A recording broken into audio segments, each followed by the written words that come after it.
Welcome to BCB Live, the safest station in the nation. I'm Sir Rick. And I'm Drive Safe Dave.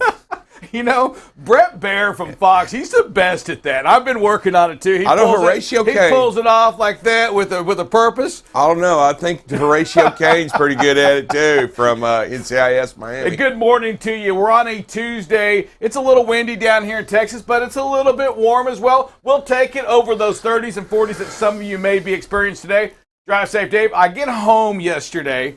And, you know, and not do I have my grandkids. My grandkids are in town, excited to have my daughter, her husband, and the grandkids in town. And they're not alone, though. They brought their friends with them. So I count the kids.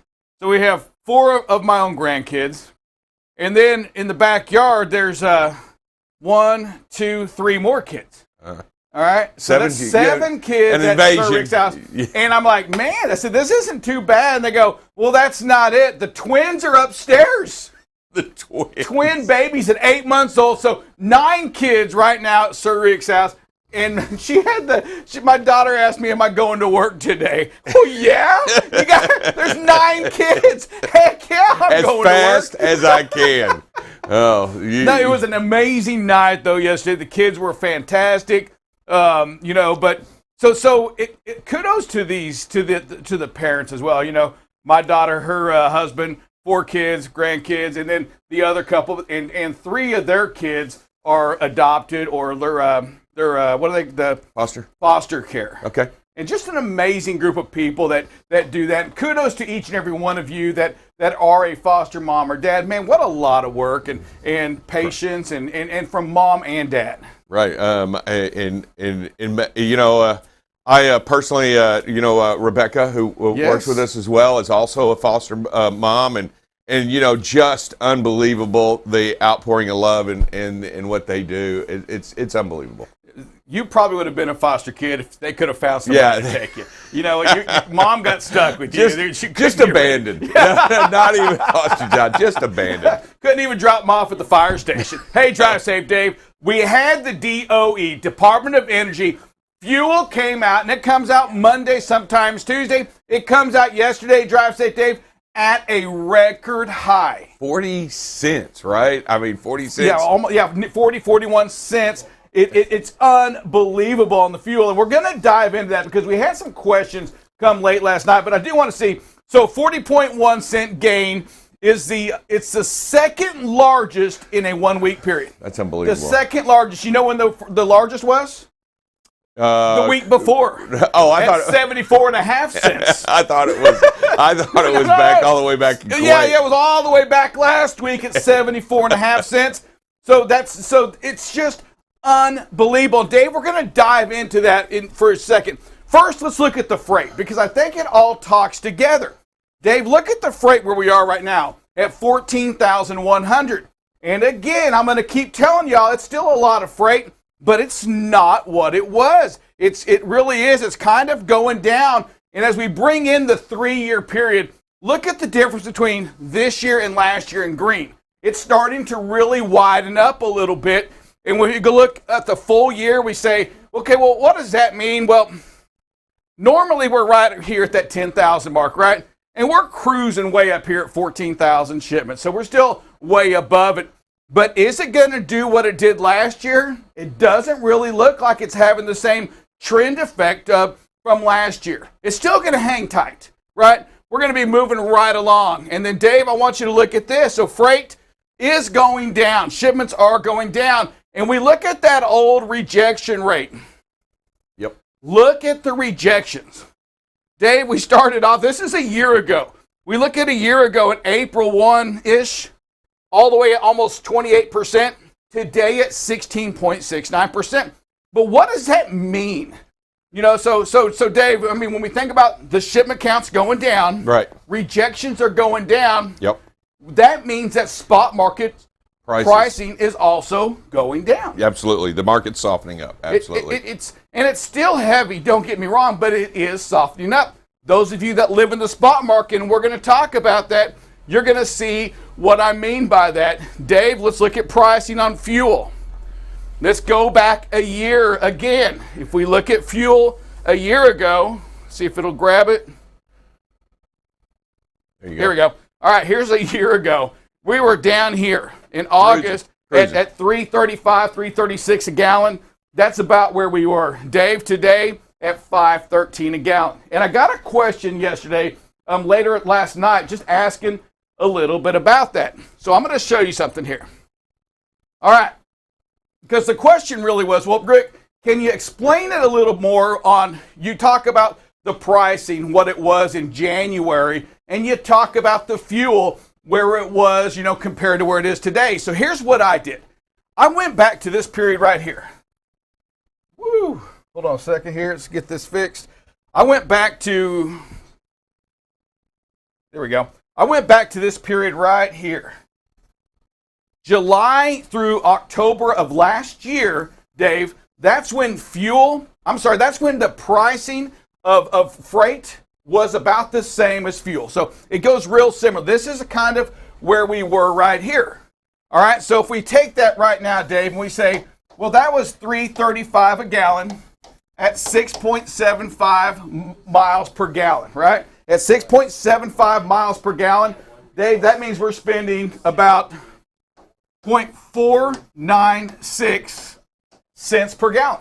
That's what you are spending on fuel. You were spending on fuel back when the rates were all the same. Right. Make sense? Yep. Any question on that? Yeah. Nope. I'm good. No questions on that. All right. Today, here it is. Look at that. $5.13 a gallon. Yep. All right. So here we go. Let's take that 5.13 per gallon, divide that by that 6.75, and all of a sudden, Drive Safe Dave, you are now spending 76 cents per gallon. Yep. The same exact freight, the same exact rates. Everything was the same that you were getting way back a year, back in July, August, September through October. Dave, look at the difference. 76 cents versus 0.496 cents. That's 26.4 cents. That's 0.264. If you're an owner-operator out there, if you're an independent contractor, you're running under your own authority, right now, and we're not talking about freight prices yet. Nope, we're just talking about fuel. 0.264, Drive Safe Dave, is what they are spending or losing off of what they were getting last year during this same period. Yep. 0.264, Dave. And if you take an independent contractor and we say 2,700 miles times what was it? 264. 264, which is what they're losing right now. That's $712.80. A week. A week. Cash. $712 a week is what your settlement is less, your check is less, what you're taking home to, what you were spending on. And our caution is this. When you way overpay for a truck, when you way overpay for a trailer, it's okay when the rates stay up. Yep. But when just fuel goes up, that same equipment you bought, understand that you now have $712 a week. Dave, what is that? A month? That's 4 weeks. That's almost $3,000. Yeah, $3,000, $3,000, Dave, a month. They're making less. Oh yeah, and that $3,000 is right off the top, right cash, right out of your pocket. And if you have freight that softens, you're even losing. I mean, he's talking about freight softening, right? Yeah, freight is softening. I just showed it to 100%. you. Freight's down, rejections are down, and when freight's softening, Dave, let's be more specific. It's not down for the big trucking companies. No, because you can see they're not rejecting any of it. So the idea was, the only stuff that gets out there on the open market is that rejected freight. Yep. And that's what makes it out there for that you can fight over, and that the owner operator goes out and wins.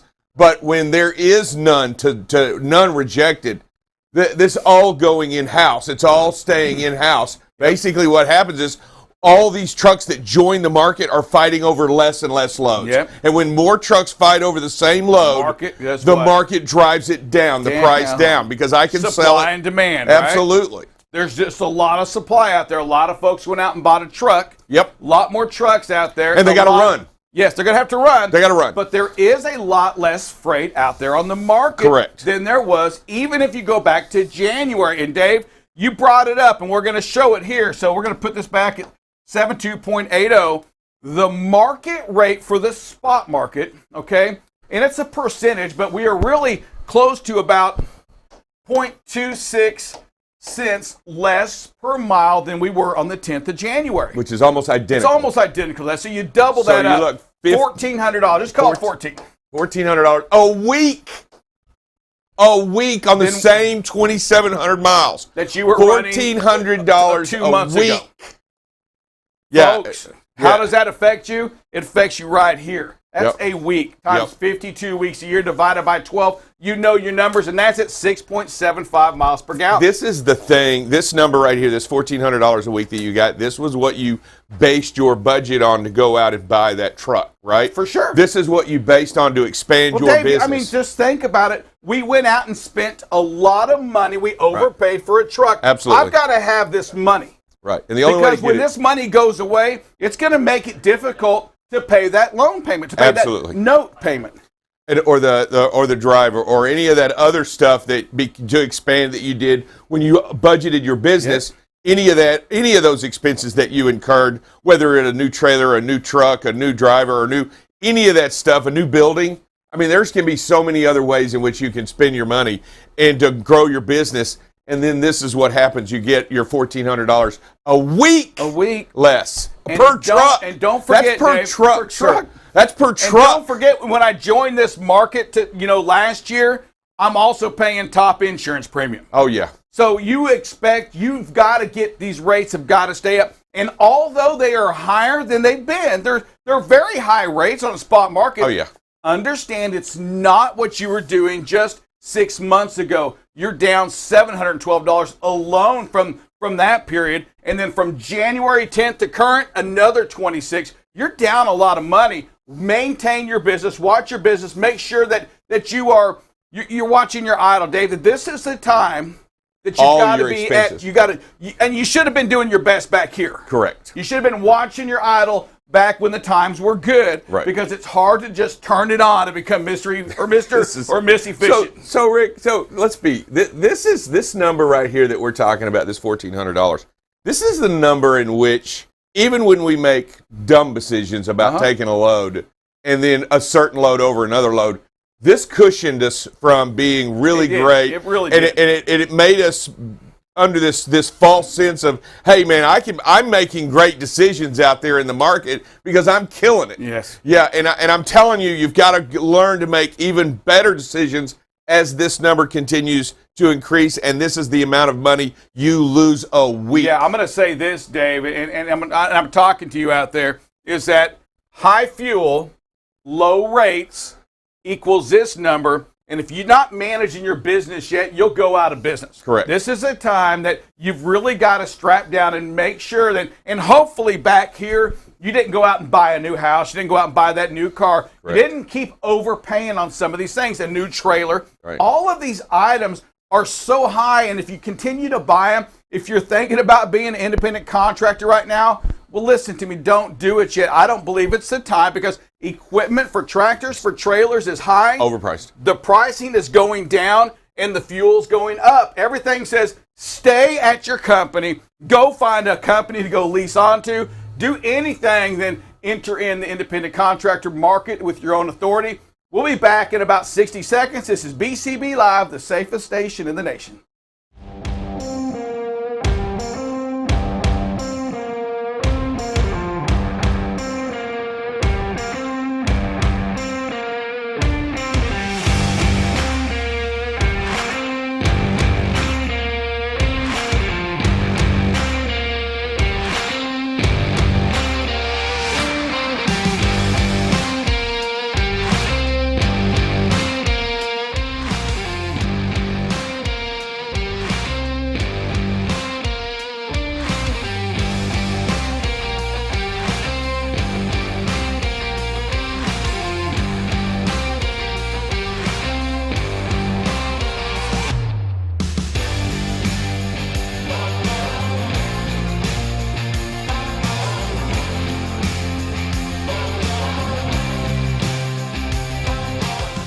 and welcome back to BCB Live, the safest station in the nation. I'm going to get this down. I tell you, I find myself continue to work on this thing right here.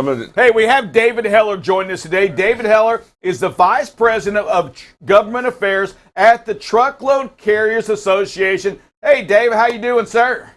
I'm doing great. I wish I had my glasses that I could take off. Yeah. Hey, it's a skill set. We're in training right now to get that correct emphasis every time, right? To get it going. How you doing, David? Man, I really enjoyed the pre-interview with you. Man, you talk about energy, pumped up. You know what, David? I'm excited that you're here. I'm very glad that you're here. Hey, I think it's important that everybody understands what the Vice President of Government Affairs for TCA does, and let us know who you are and what it is you actually do.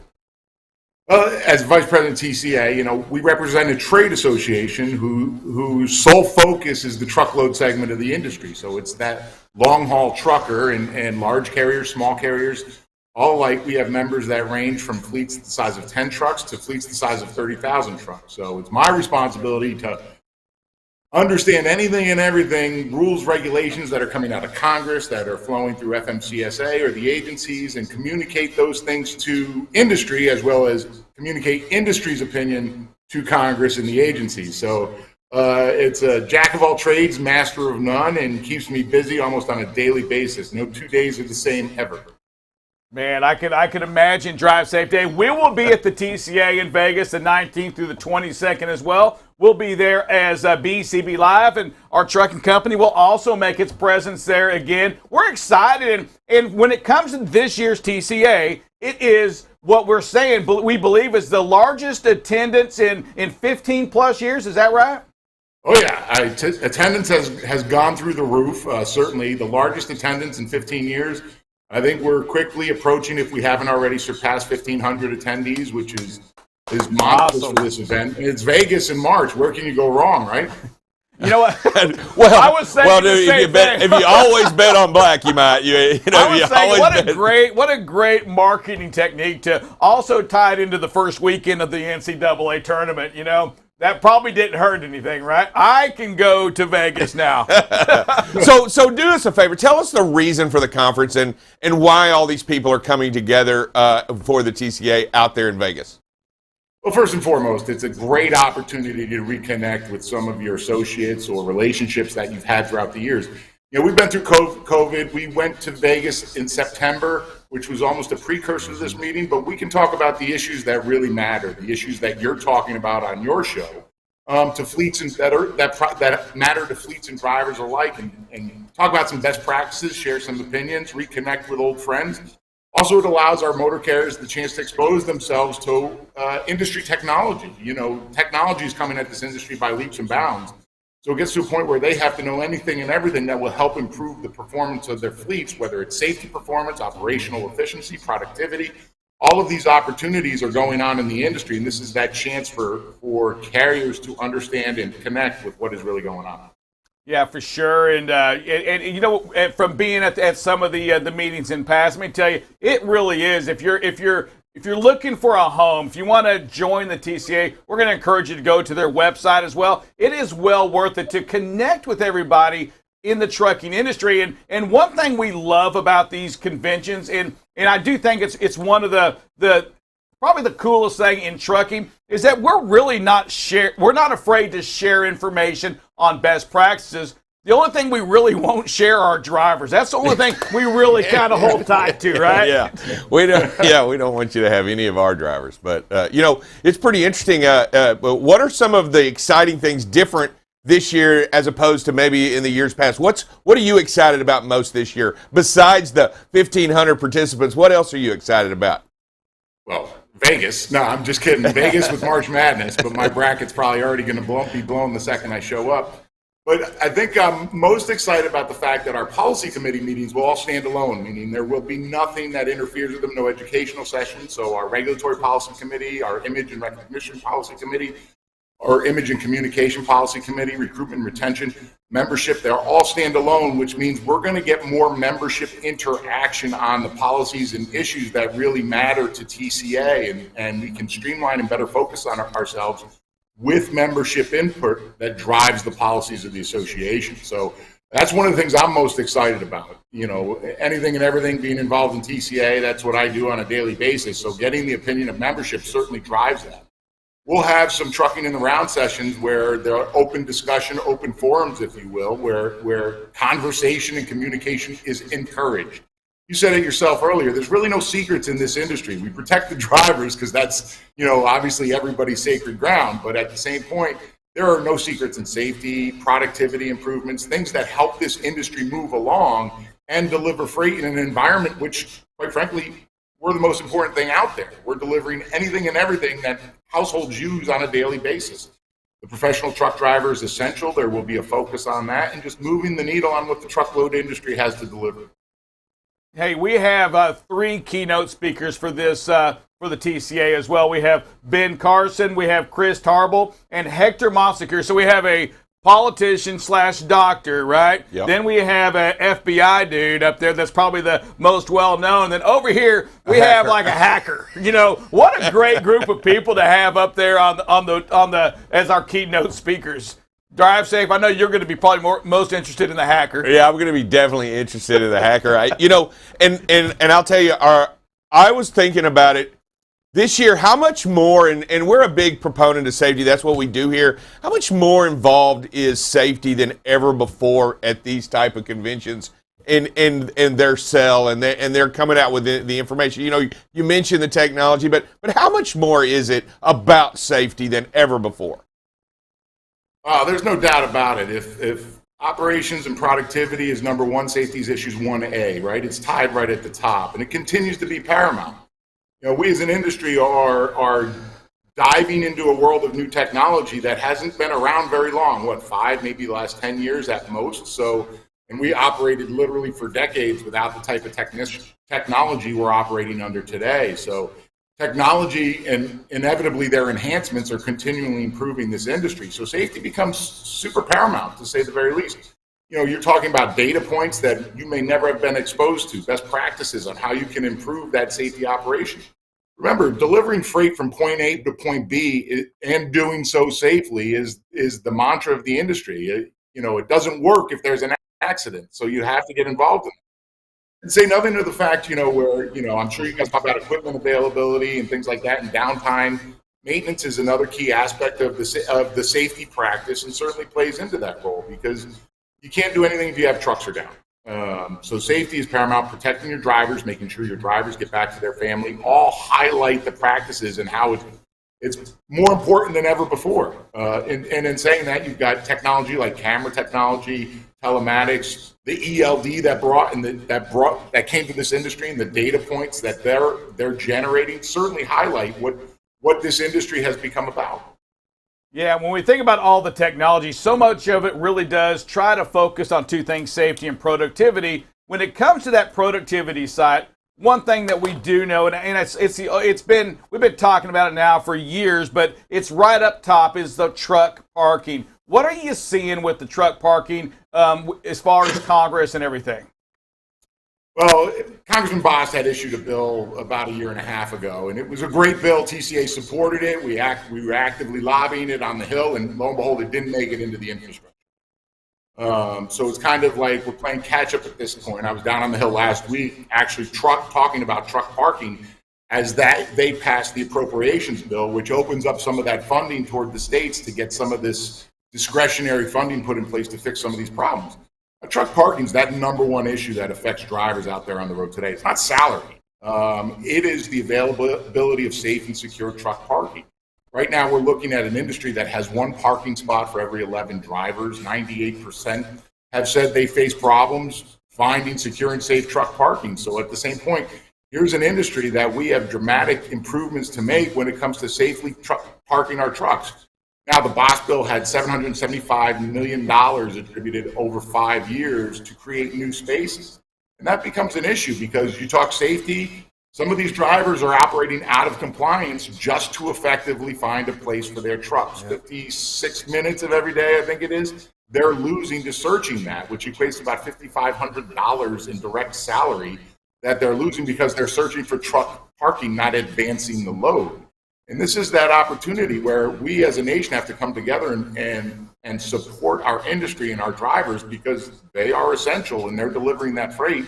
And we have to find sound solutions for them to do it. So last week we were talking about taking some of that, getting the states to take some of that discretionary funding, put it towards more spots, along the heavily traveled freight corridors, not places out where nobody goes, places where the freight is. And that becomes the big thing. Somebody once told me you got to fish where the fish are. Same thing with truck parking. If there's not enough parking spaces where the trucks are going, then it's useless at that point. So we certainly have to make dramatic inroads. Now, is this going to get done? Certainly it's going to be left up to the states to improve their state-funded truck parking spaces. At the same point, we do have a private sector that focuses on truck parking. I know they're dedicated towards making improvements on this. And then inevitably finding spaces along those freight corridors that can park that truck. So that becomes the biggest issue. I had a call at the White House about a week ago where they talk about integrating more women into the industry. Roughly, we're 10% women, 8 to 10% women, female drivers out there. And in doing so, we have to create better and safer and more secure truck parking for people to focus, not just women, but drivers as a whole. That becomes that issue of this has nothing but plus to it. And it actually makes the industry, makes the driving profession better when they have services at their disposal to take advantage of when they're driving on the road and complying with their hours of service rate. David, do you believe that the most difficult hurdle that the biggest challenge that you have is it educating the politicians or educating the Hill about the issues that we have about what truck parking truly means to the industry? Because honestly, I'm not even sure that they fully grasp that a parking space is that big of a deal. Yeah, and I think that's the biggest thing. And it's trying to get them to see the light that just one simple issue of truck parking can affect the whole supply chain. And it's educating them. And then obviously another hurdle is the very fact that nothing ever gets done alone. Like, you get a great bill out there like truck parking, and it doesn't fly by itself. It has to get attached to something larger. So when you think of something larger, you think omni-type bills like infrastructure that just got done, appropriations that just got done, and of course those ships have sailed. So at this point in time, you've got a great bill that had languished out there, would have to get reintroduced, but it's not going to go anywhere because it can't get attached to something new. So Congress has effectively stalled because of the fact that they're not debating single issues anymore. They're getting tied up in the whole omni-type discussions, and that becomes the biggest issue right now going. So it's educating and then getting something that matters to really move are probably the biggest issue. Hey, Dave, we lean on folks like you, on organizations such as yours, to go out there and fight Congress and represent us. But what can we, the independent contractor, the trucking company, what can we do to help you to create more success for you? Is it writing our state representative, doing something outside of just paying our dues? Oh yeah, without a doubt. A vocal member is a great member. Debate is good. Get your voice to be heard, whether it's at the state level, the federal level. Get involved. Get involved with your state trucking associations, your federal entities. This is the opportunity for trucking to stand up and hold its ground and voice its opinion on the issues that really matter. If you look at the infrastructure bill and the insistence of getting highways and roadways improved, bridges rebuilt, that becomes the biggest issue. This is the office space for the professional truck driver. So if you don't stand up and hold your voice, you're just going to be left getting what you might not had a decision in getting in the first place. So, every member that gets involved, every member that steps up, we have our call on Washington that will be in September, where we'll go down on Capitol Hill and make a day of seeing hundreds of congressmen and women, senators, and talk about the issues that matter to trucking. That's what's important, so that our voice can be heard. Come into town, I'll walk the hill with you. It's a great day. We can do that, and I can do that anytime. Happy to do it, but yeah, make a chance, take that opportunity and have your voice heard. It's not just paying dues, it's getting involved. I can't wait for us to come together in Vegas. You are coming on the show in Vegas. We've got a lot to talk about. I can't wait to see you when we get there and bring you on the show and talk a little bit more about trucking and what we can do to make trucking better for everybody. Man, I'm really excited about the opportunity to see you in Vegas. Hey, we want to thank you, Dave. Thanks a ton for being on the show. We do ask this from everybody, and we're going to do it again in Vegas, but we need you to say your name, who you're with, so from the TCA, and you're listening to BCB Live, the safest station in the nation. Thanks for having me on, guys. I appreciate it. I'll see you in Vegas. All right, thanks. He got out. David, you're not getting out of this. Hold on. Don't let him go. You got to say. You got to say it.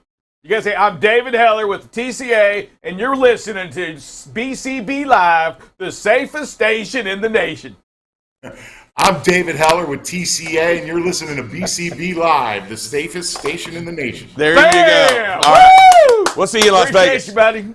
All right, drive safe day. He thought he was going to get out of there. Yeah, I know. I thought he was going to. I thought, what? No, That's not going to fly. Not happening. Hey, we're going to hop right into the phrase that pays because we have Buckle Up Bob coming up next. Standing in the wings. Standing in the wings, ready to go. Drive safe, Dave. Hit it, baby.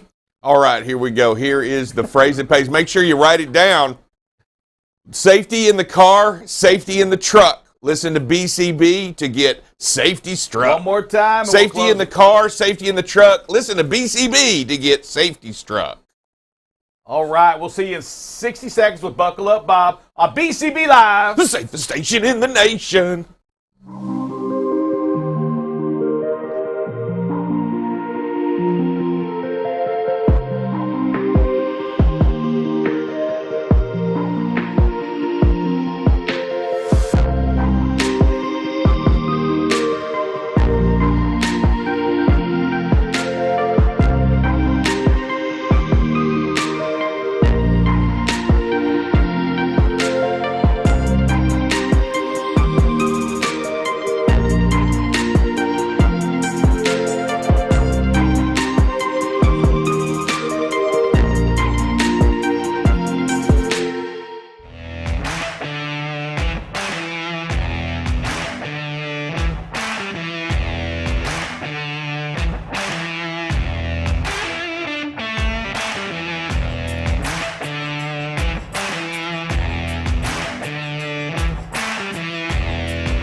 Good morning, everybody. It is BCB Live, the safest station in the nation. I am Buckle Up Bob, and we're going to get you started off on some traffic. Again, the DFW area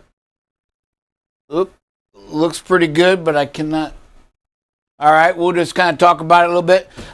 Got some construction issues here at 820. I heard that on the radio, and then we had an accident coming up 35, I believe, this morning as well.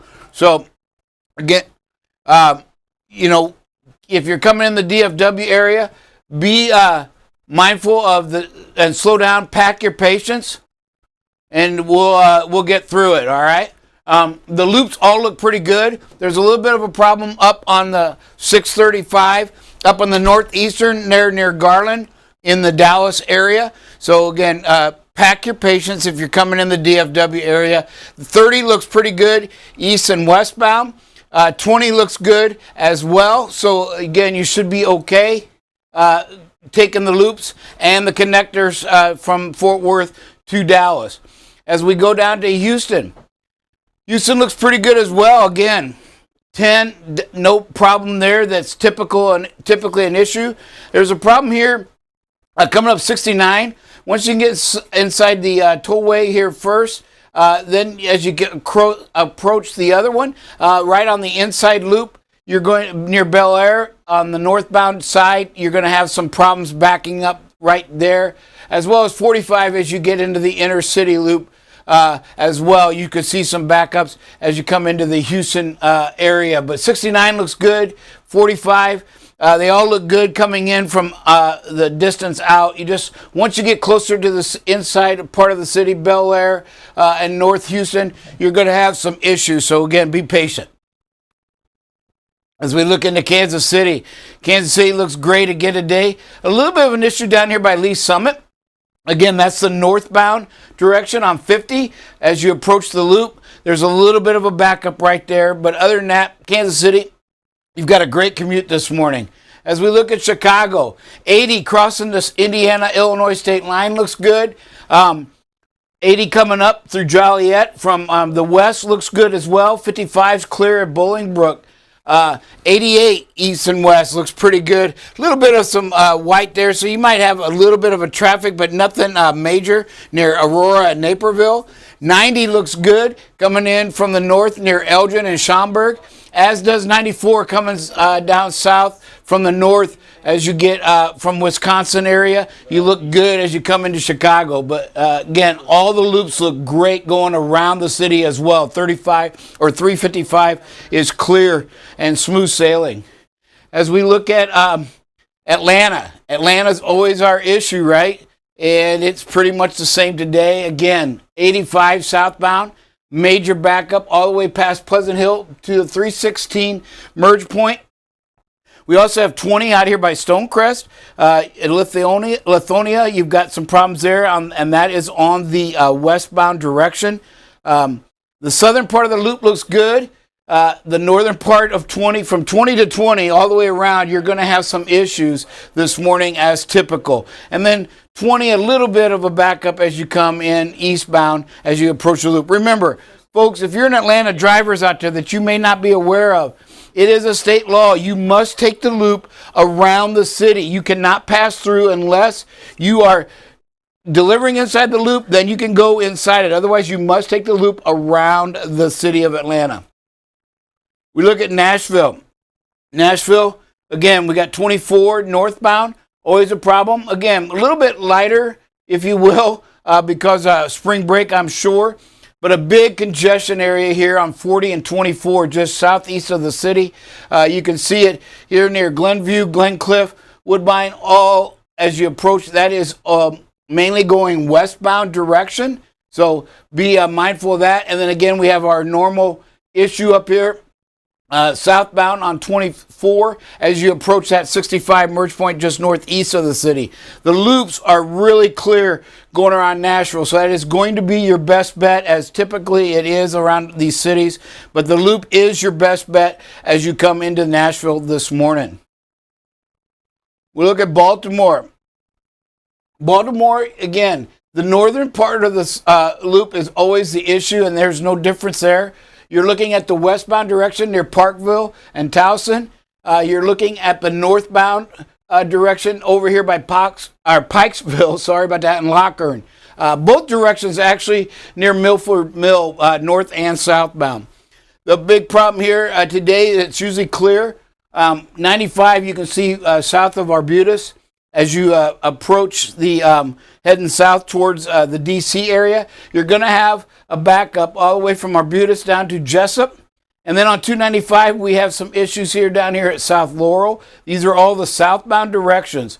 Some of the arteries around it, 270 has some issues here from Clarksburg to Gaithersburg, right? And again, as typical in these loops, the northern section is the problem, and that stems all the way from the 270, 495 merge point, all the way, almost all the way down here, around here to Highway 4 near Forestville, and then it opens up a little bit. Again, a lot of traffic in D.C. 66 coming in from the west, also going to create a problem. And then 95 as you come from the south. Once you get inside the loop, it turns into 395 at Laconia. You're going to have some issues there as well. So D.C. folks, slow it down. Remember, whatever the speed you think is safe, and stay tuned because we're going to have a video that demonstrates this. You've got to be prepared to stop in this rush hour traffic. So slow your speed down, extra 5 or 10 miles an hour than what you think is safe. Increase your space, double it, pack your patience, and you'll get through here without any major issues this morning. As we look through Philadelphia, again, near Belmar and Deptford, you got problems on the New Jersey side, Haddonfield, right here at the merge point. And our typical problems, right, every day it seems it's 295 along the river. It is 76 the Turnpike back to Conshohocken and even back to past King of Prussia this morning. And then the 476 trying to go around it. You have problems all the way from Marple Township here, Milbourne, all the way down to 95 through Swarthmore. You're going to have some issues there. So again, Philly, you're going to have to pack your patience as well because 76 and 476 by Conshohocken, you're going to have some problems as you come into the Philadelphia area. As we look into Indianapolis, Indianapolis has a lot of issues this morning. 70 has a little bit of a section here just northeast of the city as you pass through and loop down around the city. Probably might be your best bet because the loop has all kinds of issues. We have problems here on the northbound direction by the Speedway just north of 36. And that's all the way up here to Eagle Creek Park past 74. As you approach 65 merge point there, you're going to have problems. Same as on the southeastern side. You've got it in both directions, mainly here in the east direction from 37 all the way up to 70. But then even some problems here from 70 down to 465 on the southbound direction as well. And then up here on the northeastern from Lawrence, right, all the way up to the 69 split and pass. You've got to 31 going north. You're going to have some backups going both directions there. So Indianapolis, the loop is really congested.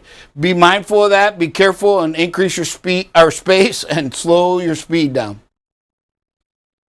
All right, we're going to get started on some weather. We get a little bit of a break from our wind gusts today. As you can see, the area here in Texas, and New Mexico, Kansas, Denver, all kind of cleaned up a little bit. But Wyoming, going to have some issues. And we can see if we got any major gusts, 32-mile-an-hour gusts. So, again, that requires you to be down around that 55-mile speed limit to be safe in Wyoming, right? So far, not so bad. But and then this is currently, you can see, not much going on, and the winds will get a little worse as the day goes by. You can see it starts to move in the northwest, but the entire southern area and probably the eastern, from Nebraska, Denver, all the way east, shouldn't have too many problems with the wind this morning. We can look at our rain and thunder. I know we got the system down here is packing a punch, so we're going to watch this a little bit today. If you're in this area, drivers out there, be ready for tonight. But you can see this thing dumped a lot of hail here in the DFW area last night. I know we got a good marble-sized hail that hit in where I live. So I know the DFW Fort Worth area got hit, and these storms are expected to intensify, right? We got the easy part of the storms, if you will. And you can see some of this white, right? When we look into that, right, it's going to have a lot of lightning. And that wind speeds down there in that white is going to be intense. You can see moving through Jackson, near just south of Jackson, Mississippi, and north of New Orleans. You're going to have an issue. And as we go through the day, so by about 3 p.m., it starts to move into Alabama. And you can see this thing intensifying down here that's headed towards Florida, the Panhandle. So by 11 o'clock, 10 o'clock, 11 p.m. tonight, you can see this major cell comes through on Florida. You still got some more popping up in Alabama and northern Mississippi.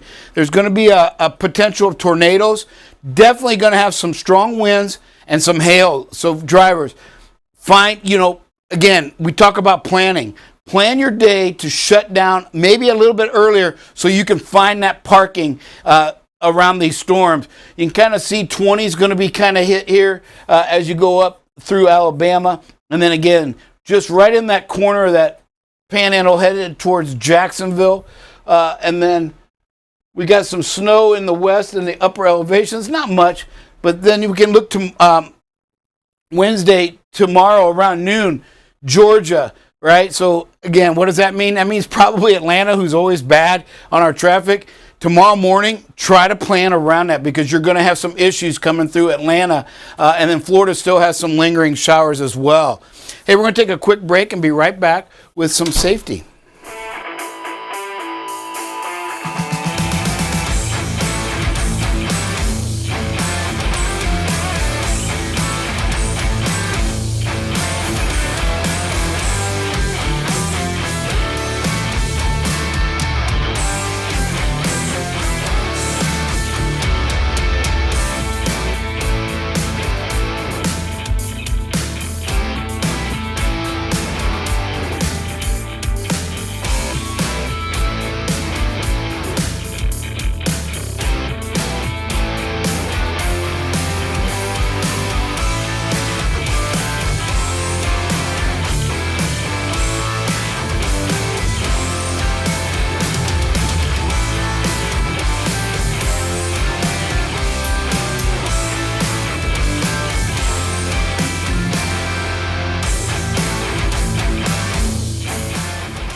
Hey, good morning. Welcome back, everybody, to BCB Live, the safest station in the nation. And I am here, Buckle Up Bob, joined with Sir Rick and Drive Safe Dave.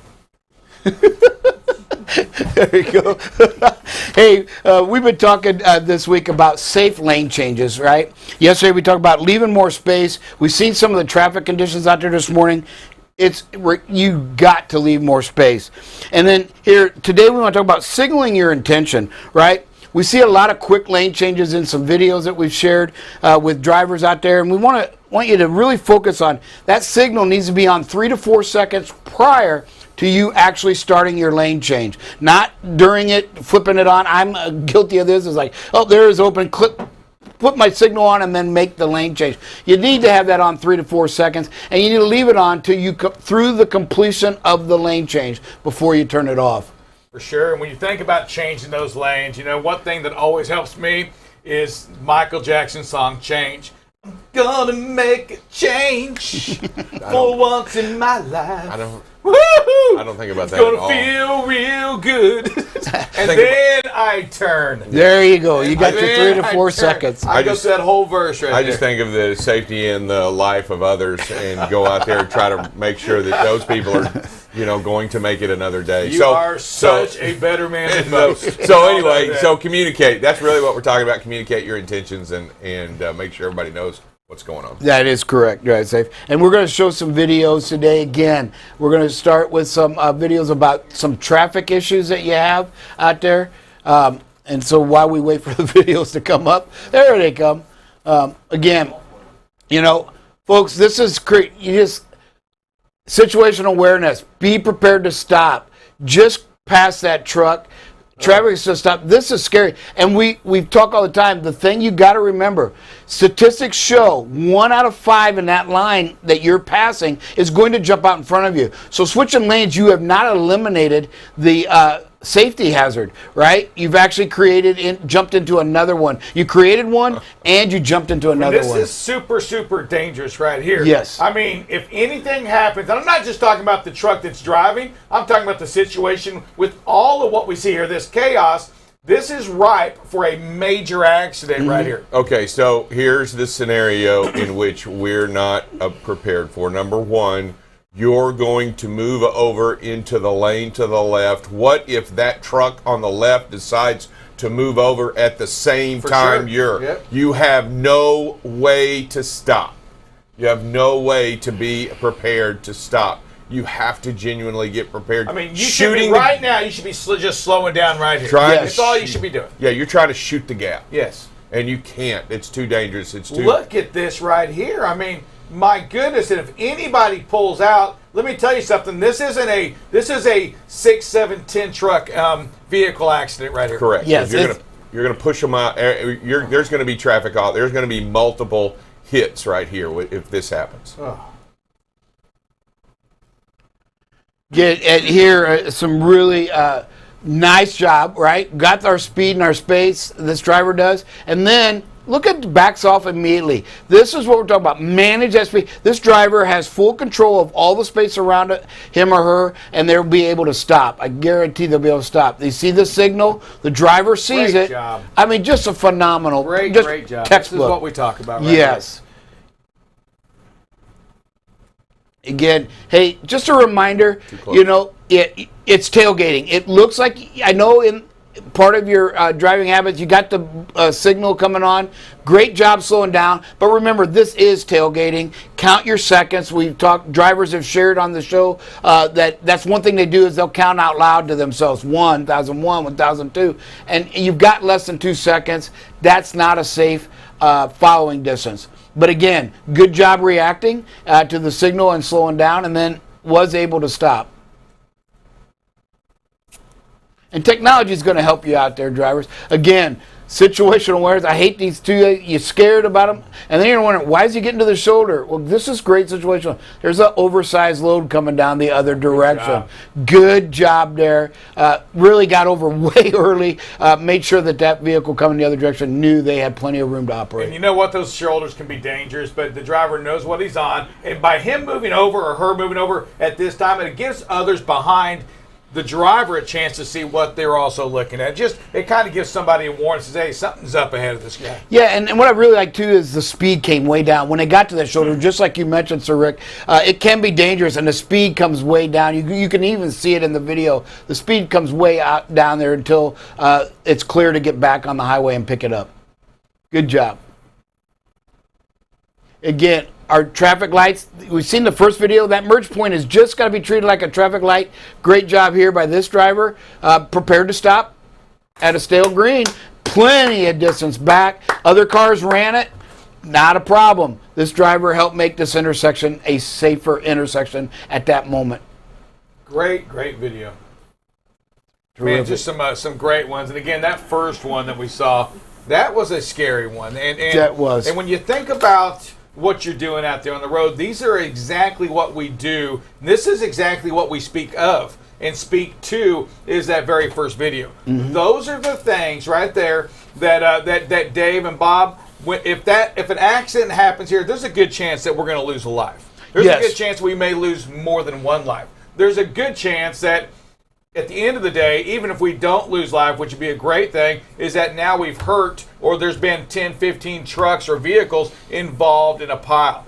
That video that we saw, that very first one, those are the ones that we will spend more time than anything to try to prevent, to try to keep our listeners from getting themselves into that situation, because it's controllable. And, you know, if somebody pulls out in front of you and now you hit them because they pulled out right in front of you, well, the preventable piece was not putting yourself in that situation anyway. Mm-hmm. Would have been to slow down immediately.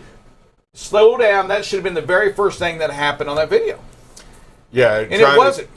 Trying to shoot the gap in there. You basically leave yourself no out. The space in front of you is taken away. The space to the left and to the right is taken away. There is no out in that situation. So you're just assuming somebody's not going to pull out. That right there, again, I'm going to stick to it. That's a nightmare for me, is seeing that. That's worst case. And just thank God nobody pulled out. Thank God that the other trucks didn't do the same thing. You know, Dave, you brought that up. Because let's face it, there was an opportunity for that second truck in the left lane to move into that right lane as well. Absolutely. There was that opportunity. We just jumped the gun a lot on that one. We should have just slowed down, and if we would have just slowed down, seriously, I mean, we may have lost or gained by doing that move 45 seconds, a minute, 2 minutes. I mean, is it worth it to take that chance to gain 45 to 2 minutes? The answer is no on that. No, there's not. Yeah, you're absolutely right. And as you look at it and you watch the video, you understand how important and how dangerous it is. And that it's just a simple, I'm going to slow down decision. It's just, I'm going to control the lane and I'm going to slow down. Yeah, you may have been delayed. There was a little bit of a backup in the right-hand lane.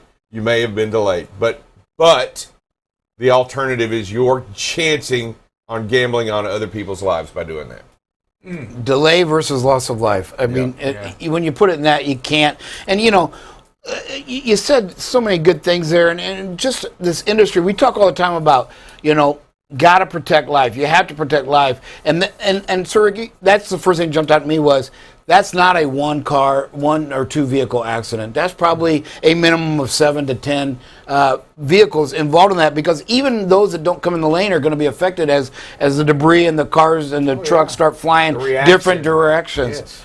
I mean, and it also speaks for me, one of the things, it seems like we talk all the time about drivers and phone calls that I've had with drivers. You know, they talk about, hey, I'm trying to break these bad habits. And I think sometimes those bad habits lead to, now I've got to make that split decision, which is a bad one, which was to shoot the gap, as Drive Safe Dave said, because we don't practice slowing down and recognizing, hey, traffic slowed, I just need to slow down. Yeah, and we show these videos, we share film, we watch film together, so we become better, so we see and recognize certain situations, so we react differently. No different than a football, basketball, any kind of athlete would do when they're watching their film. They're watching for habits, they're watching for situations, so they know what to do when they see it.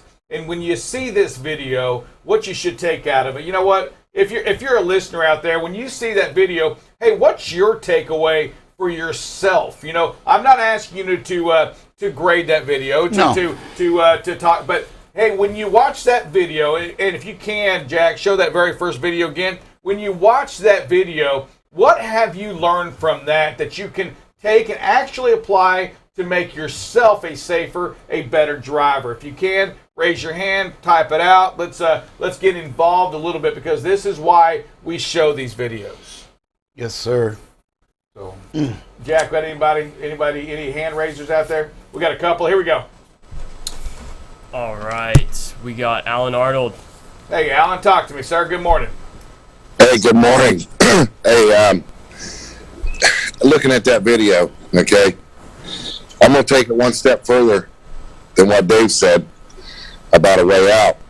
If you really look at it, there is no way out for anyone. And the one little bit of a way out, the lane that we jumped into, you just took it from everyone else. So what good did we do? I mean, that's how I look at it when I'm in that situation.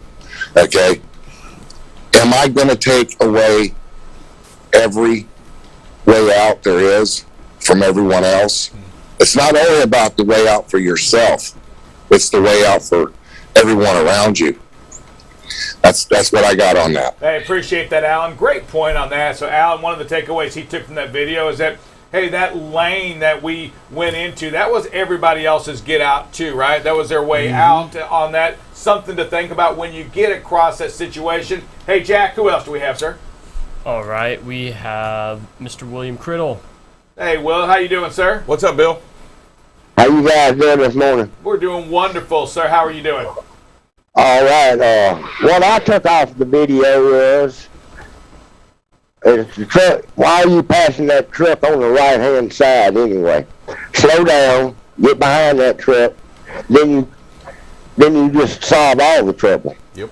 Yeah. You know, if you can get over. That's the whole thing. You shouldn't be passing on the right side of that truck anyway, because he got a blind spot there too. Maybe he had to come over.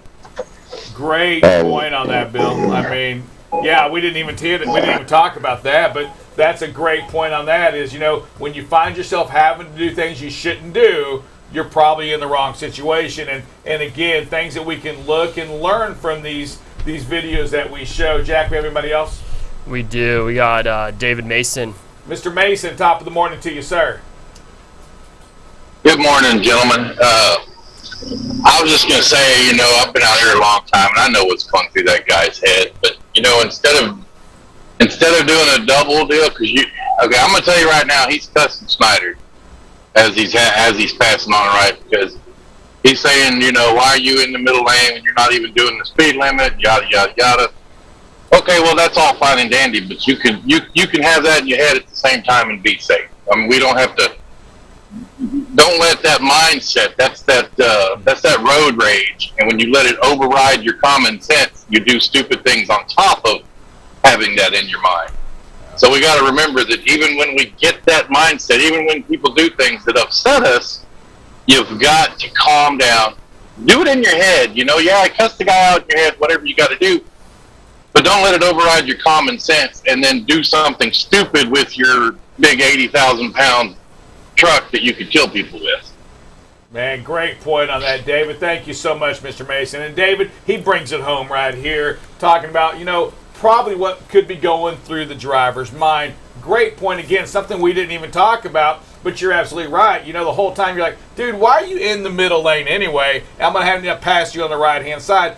What we don't want to do is make a bad decision. We want to, you know, yes, you want to talk about him and his mama and cuss him out. Do all of that you can in your head. You can even yell it if you want to, but you don't want it to affect the way you drive. Dave, you've been out there on the road before. Those are critical things, right? Keeping it in your head, or verbal versus the action of revenge, or the action of you know, that anger that can happen when you're driving, right? Yeah, you basically, it takes over what you should be doing to what you actually do, and because you're like, well, that dude's such an idiot, I should be able to do whatever I need to do it right. When in essence, that's not it at all. You have to continue to play out there, play fair, play the right way and be the leader on the road, because you're going to find inexperienced drivers out there. You're going to find people that don't know really what they're doing well. And as long as you continue to maintain that sense of professionalism, look, you're going to get mad. You're going to yell at the windshield. I promise you, there's going to be a moment when you scream at the windshield, "You're an idiot."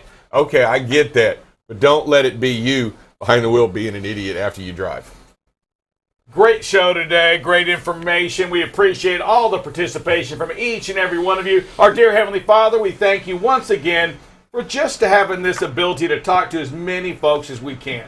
Lord, we ask that you be with our delivery of the message that we do, that we can touch people and make a difference in their lives. And we ask that for the success of BCB Live to really go out there and reach more and more people to help us keep our industry safe. We thank you and love you and appreciate all that you do for us. We continue to ask for your blessings and to give us that, the ability to know when to do the right thing. Be with the leaders of this world as they go and continue to go through so many struggles. Just help them understand, that to, love your enemies, love your neighbor, to do all that we're supposed to do. It's in your son's name we pray. Amen. Everybody, we'll see you this afternoon. This is BCB Live, and we are the safest station in the nation.